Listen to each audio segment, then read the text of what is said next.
Bismillahirrahmanirrahim. Pak Dalikum, tetangganya Pak Teguh.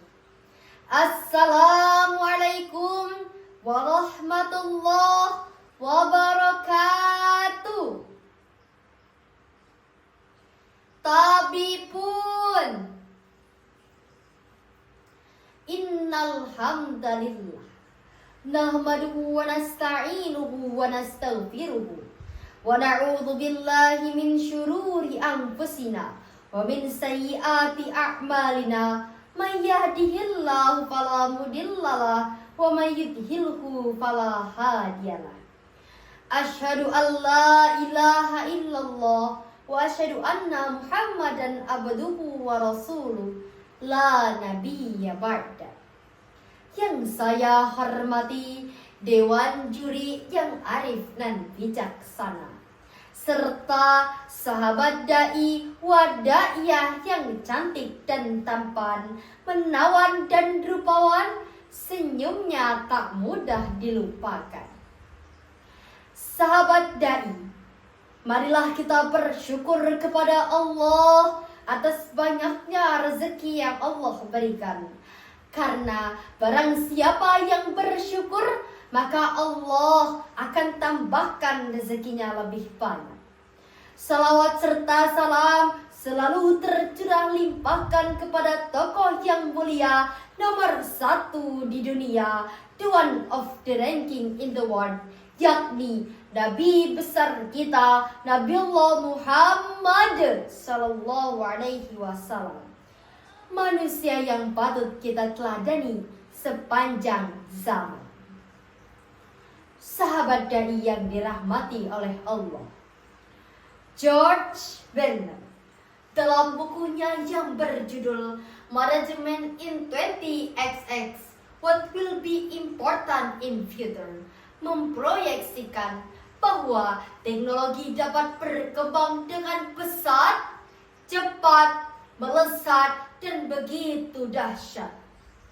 Perkembangan teknologi dapat menjadi media pembentukan karakter dan dekadensi moral, khususnya bagi generasi milenial. Kita hidup di zaman sekarang di mana jari lebih tajam daripada pedang. Sekali klik bisa menyatukan, sekali share bisa memecahkan.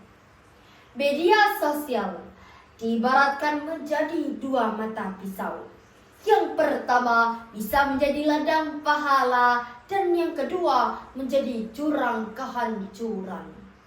Sebagaimana Allah Subhanahu wa Ta'ala telah mengingatkan kepada kita di dalam Al-Quran surah Al-Hujurat ayat 6 yang berbunyi, A'udzu billahi minasy syaithanir rajim.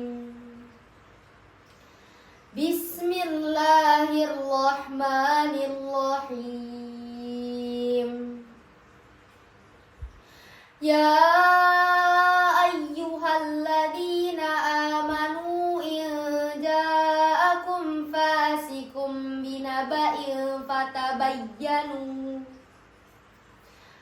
Fatabayyanu an tusibu qauman bijahalatin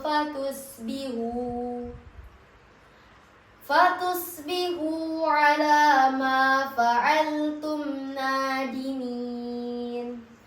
Shadaqallahul azim.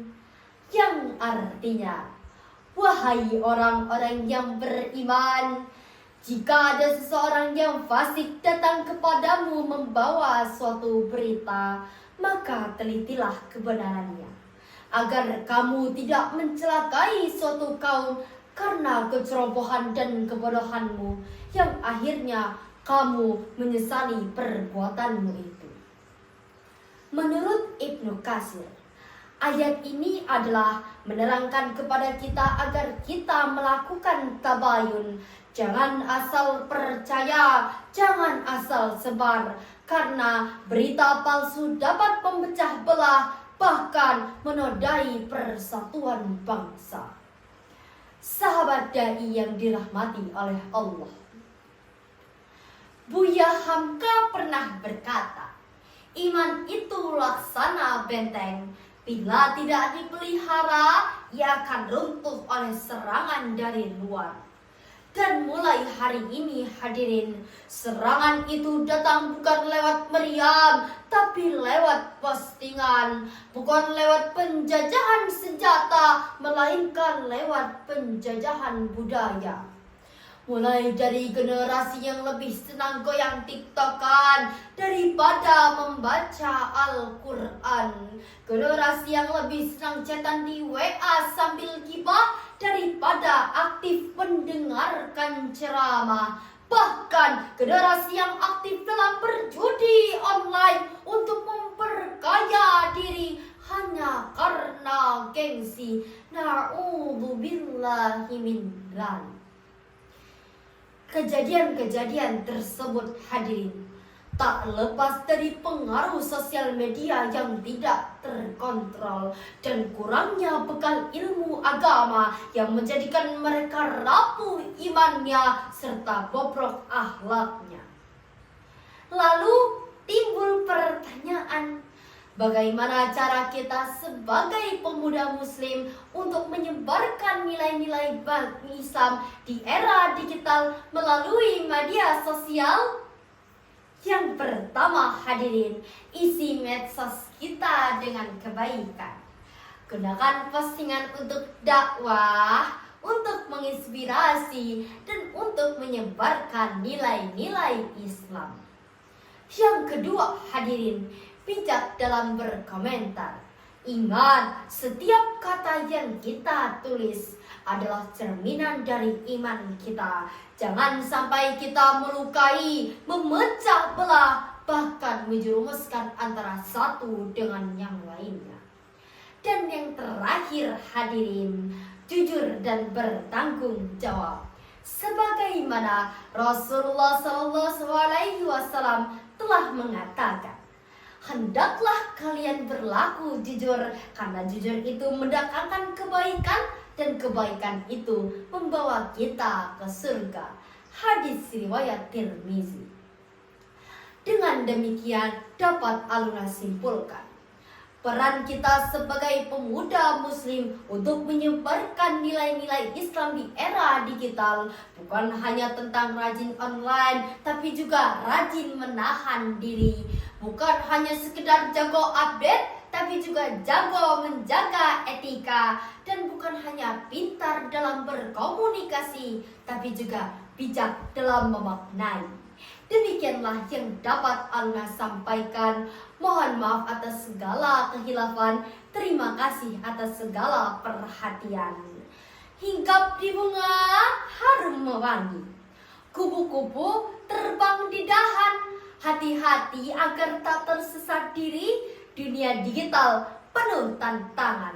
Wallahul muwafiq ila aqwamit thoriq. Wassalamualaikum warahmatullahi wabarakatuh.